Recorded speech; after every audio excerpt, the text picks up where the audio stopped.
गणेशाय नमः। ओम वक्रतुंड महाकाय सूर्यकोटि समप्रभ निर्विघ्नं कुरु मे देव सर्वकारेषु सर्वदा। नमः शिवाय शाम्बाय हरे परमात्मने प्रणत क्लेशनाशाय योगिनां पतये नमः।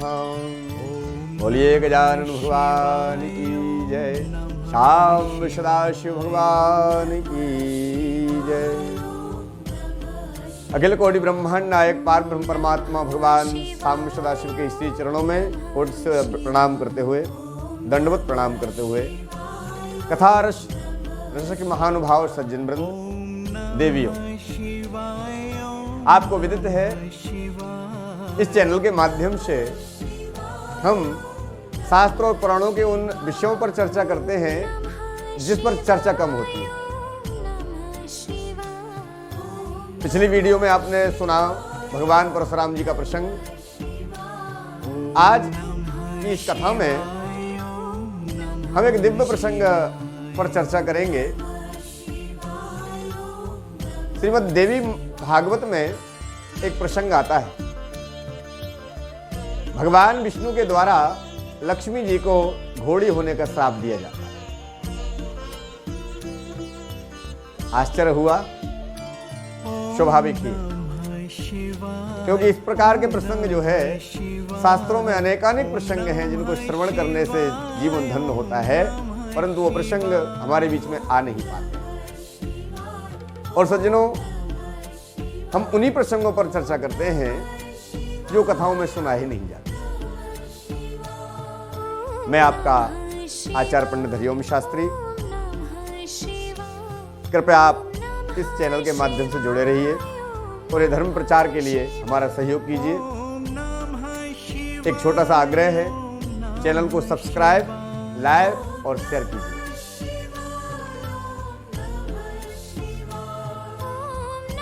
देवी भागवत में एक कथा आती है कि भगवान विष्णु ने एक बार लक्ष्मी को घोड़ी होने का श्राप दिया।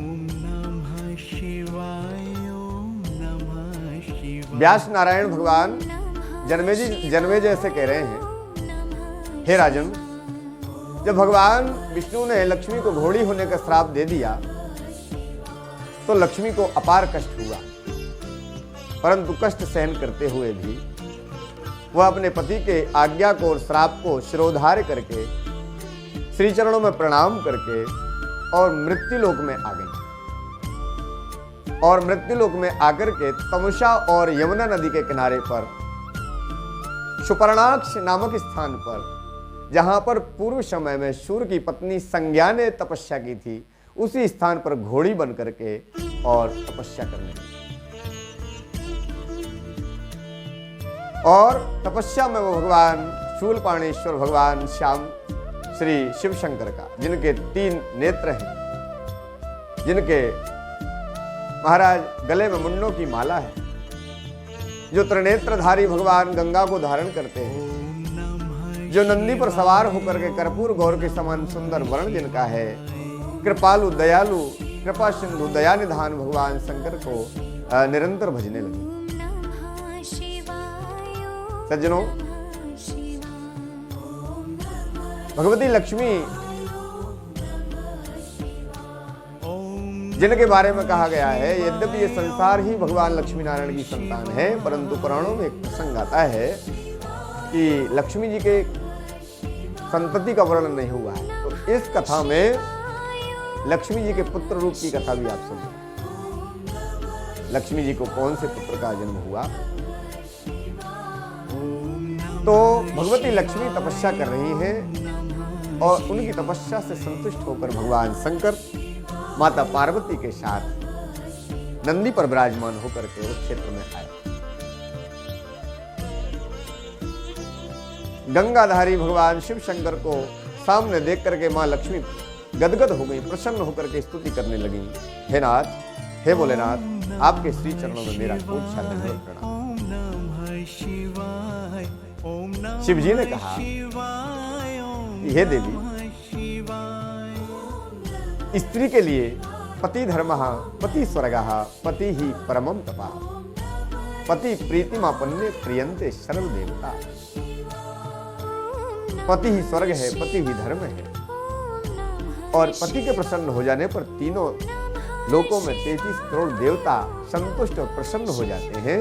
जबकि आप तो भगवान विष्णु की भार्या हैं, जो देवताओं के भी देवता हैं, जो देवताओं के अध्यक्ष हैं, जगत के स्वामी हैं, जगत के पालनहार। उन भगवान को छोड़ करके आप मेरा भजन क्यों करें? लक्ष्मी जी ने कहा, हे देवेश्वर, हे महादेव, आप और श्री हरि में कोई अंतर नहीं। जो आप हैं वही भगवान विष्णु है, और जो आप में भेद करता है वह महापातकी है, वह निश्चित ही नरकगामी होता है, ऐसा शास्त्र कहते हैं। शिवस्या, भगवान विष्णु ने एक बार मुझसे कहा था कि हे देवी, शिवस्याहं प्रियः प्राणः शंकरस्तु तथा ममो, उभयो रनंतरम नास्ति मितः संगित चेतसः। हे भगवान शंकर, इसलिए मैं आपका भजन कर रही हूं, और हे प्रभु, आप प्रसन्न होइए। भगवान शंकर ने कहा, देवी, मैं प्रसन्न हूं। भगवान शंकर ने कहा कि देवी, मैं भगवान श्री हरि से भी प्रार्थना करूंगा कि वो यह श्राप से आपको मुक्ति दिलाएं। और हे वरानने,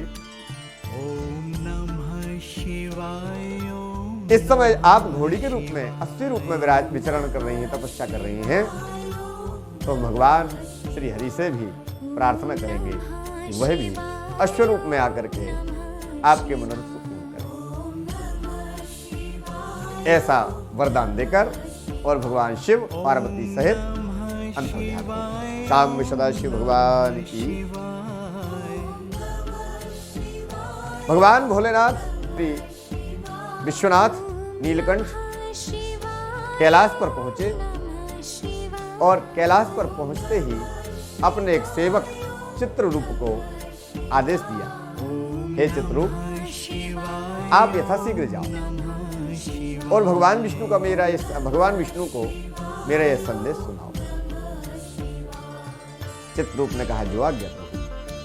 चित्ररूप भगवान शिव की आज्ञा लेकर और बैकुंठ पधारे।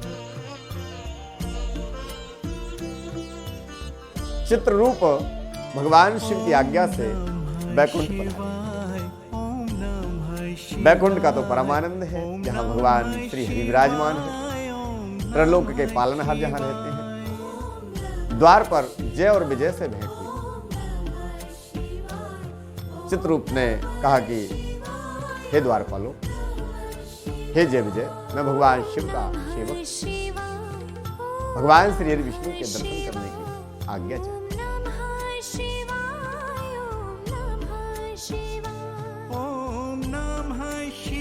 जय, जो भगवान विष्णु के पार्षद हैं, वैकुंठपति भगवान श्री हरि के शरण में गए, जाकर प्रणाम किया और कहा कि प्रभु, कैलाशपति भगवान शंकर ने चित्ररूप नामक एक सेवक को भेजा है, वो आपसे भेंट करना चाहते हैं। भगवान श्री हरि ने कहा, उनको अंदर लेकर आओ।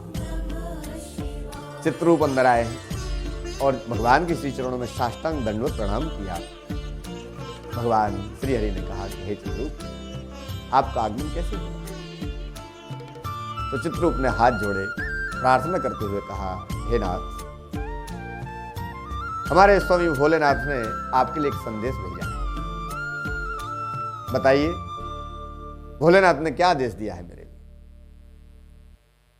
तो चित्ररूप ने कहा कि नाथ, भोलेनाथ ने आपसे कहा है, हे जनार्दन, हे चक्र सुदर्शनधारी,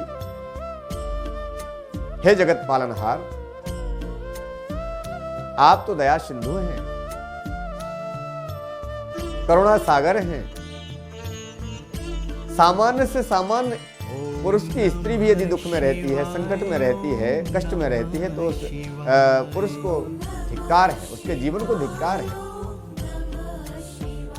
जबकि भगवती लक्ष्मी, रमा, सुलोचना, जिनके बिना संसार का कोई कार्य संपन्न नहीं होता, जिनकी कृपा के बिना संसार का वैभव समाप्त हो जाता है, संसार की स्थिरता भंग हो जाती है, संसार में उनके बिना कोई भी दिव्य आयोजन नहीं होते, जिनके बिना यज्ञ अनुष्ठान नहीं होते, उन लक्ष्मी का आपने त्याग कर दिया है। क्या कारण? कारण जो भी हो, हे प्रभु, हमारा आपसे आग्रह है, आप यथाशीघ्र सुपर्णाक्ष क्षेत्र में जाकर के यमुना और तमसा नदी के तट पर तपस्या कर रही अपनी पत्नी लक्ष्मी के पास अश्वरूप बना करके जाएं और उनके पुत्र प्राप्ति की मनोकामना को पूर्ण करके सम्मान सहित वैकुंठ में लेकर के आ जाएं।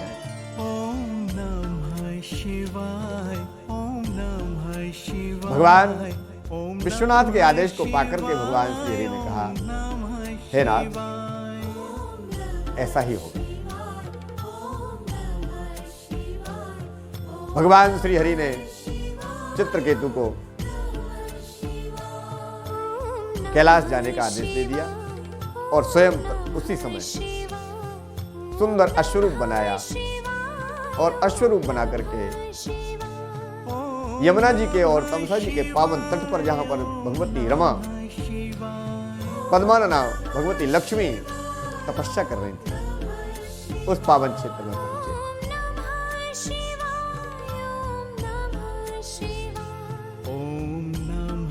उनको आया हुआ देख करके और भगवती लक्ष्मी प्रसन्न हो गई। प्रसन्न होकर के कहा कि नाथ, दूर से ही देख लिया कि मेरे पति आ रहे हैं।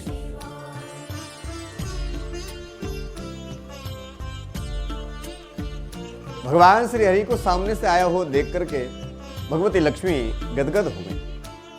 उनके नेत्रों से अश्रुपात होने लगा। मेरे स्वामी पधारे हुए।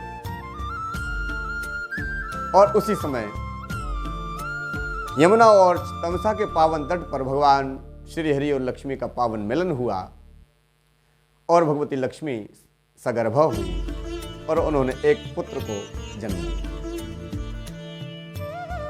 उस पुत्र का नामकरण किया गया जिसका नाम था एकवीर।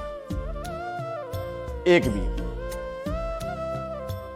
और पुत्र के जन्म के बाद भगवान श्री हरि ने कहा कि देवी अब वैकुंठ चलो। उसी समय अप्सराएं नृत्य करने लगी, देवता पुष्प बरसाने लगे। अश्व और अश्व रूप को त्याग करके भगवान श्री हरि अपने चतुर्भुज रूप में प्रकट हो गए और चतुर्भुज रूप में प्रकट होकर के विमान में विराजमान होकर के चलने ही वाले थे कि भगवती लक्ष्मी ने कहा कि नाथ, इस पुत्र को भी साथ ले चलिए। भगवान ने कहा कि देवी, इसके लिए पूर्व से ही निर्धारित समय है। इस समय एक राजा तपस्या कर रहे हैं पुत्र प्राप्ति की और वह राजा इसका पालन पोषण करेंगे। मैंने उनकी पूरी व्यवस्था पहले से ही विचार कर ली। वह राजा इसका पालन पोषण करेंगे। उसके जीवन यापन की समुचित व्यवस्था में पहले ही कर चुका हूं, इसलिए आप निश्चिंत हो जाओ और वैकुंठ को चलो। भगवान की आज्ञा मान करके भगवती लक्ष्मी और भगवान श्री हरि स्वयं विमान में विराजमान होकर के और वैकुंठ धाम को पधारे हुए हैं। सज्जनों, यह दिव्य प्रसंग श्रीमद् देवी भागवत की कथा से लिया गया, श्रीमद् देवी भागवत से लिया गया। आपके कोई प्रश्न हो, कोई संदेह हो तो आप कमेंट करके बोलिए और हम आपके शंका का समाधान करेंगे और ईश्वर से प्रार्थना करेंगे कि आपका जीवन मंगलमय हो, आप सदा प्रसन्न रहें, स्वस्थ संपन्न रहें। एकवीर नाम के उस पुत्र का पालन पोषण कैसे हुआ, वो राजा कौन थे जो तपस्या कर रहे थे और उसके जीवन का चरित्र क्या रहा, इन सभी विषयों पर आप जानना चाहते हैं, इन विषयों को आप जानना चाहते हैं तो कृपया चैनल को लाइक, कमेंट, शेयर और सब्सक्राइब कीजिए। हमसे जुड़े रहिए, हम आपसे जुड़े रहें, यही प्रार्थना है। धर्म प्रचार में आपके सहयोग की अपेक्षा के साथ आप सभी का सादर साधुवाद। जय श्री कृष्ण, जय श्री हरिनाम।